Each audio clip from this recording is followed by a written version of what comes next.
लोकसभा चुनाव की बात कर लेते हैं, क्योंकि भारतीय जनता पार्टी के साथ कांग्रेस भी जोर शोर से तैयारियां कर रही है। तारीखें जैसे जैसे नजदीक आ रहे हैं वैसे वैसे दावे और वादे किए जा रहे हैं।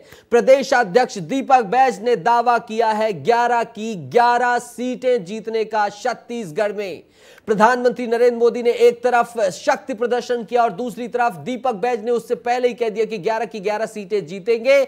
तो देखिए दीपक बैज ने क्या कहा है। अभी भी कह रहा हूं, इस समय छत्तीसगढ़ में हम भारतीय जनता पार्टी से ज्यादा सीटें जीतेंगे। 11 सीट जिताने के लिए हम काम कर रहे हैं। बस्तर भी जीतेंगे और छत्तीसगढ़ की 11 सीट जीतने के लिए भी काम करेंगे। मृगेंद्र पांडे हमारे सहयोगी जुड़ गए हैं। मृगेंद्र, 11 की 11 सीटें जीतने की बात कह दी है दीपक बैज ने। 11 की 11 सीटें। देखिए, छत्तीसगढ़ जब से बना है तब से कांग्रेस इस बार पिछले चुनाव में 2019 के चुनाव में पहली बार 2 सीटें जीत पाई है। तो दीपक बैज का जो दावा है, जो दीपक बैज का कहना है, उस पर भरोसा कर पाना थोड़ा कठिन है।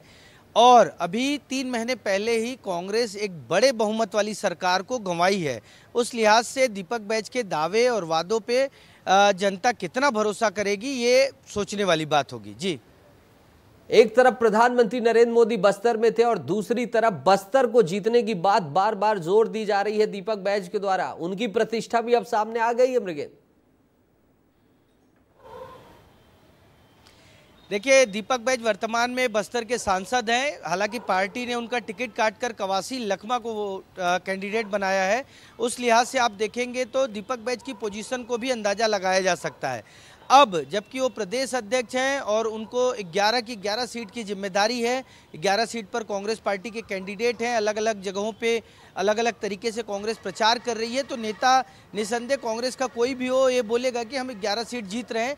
लेकिन जिस तरीके से भाजपा का कैंपेन है, भाजपा के नेताओं की रणनीति है, भाजपा के कैंडिडेट हैं, उस लिहाज से दीपक बैज जो 11 सीट जीतने का दावा कर रहे हैं, उस पे संशय के बादल हैं। ठीक है। झीरम कांड को लेकर भी दीपक बैज ने प्रतिक्रिया दिया है। नितिन नवीन के बयान के बाद उन्होंने कहा कि एएनआई अड़ंगा लगा रही थी। तो कहीं ना कहीं एक बार झीरम कांड भी आ गया। मृगेंद्र जी,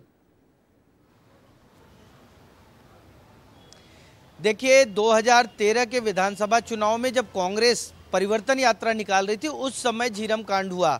2013 झीरम कांड विधानसभा चुनाव से पहले हुआ था। हालांकि झीरम कांड का असर विधानसभा चुनाव में 2013 के चुनाव में कुछ नहीं नजर आया और कांग्रेस सत्ता प्राप्त नहीं कर पाई। उसके बाद 2018 में कांग्रेस की सरकार बनती है। 13 से 18 तक 5 साल तक लगातार कांग्रेस के नेता, तत्कालीन प्रदेश अध्यक्ष और तमाम लोग इस मुद्दे को उठाते रहे। एनआईए की जांच पर सवाल खड़े करते रहे।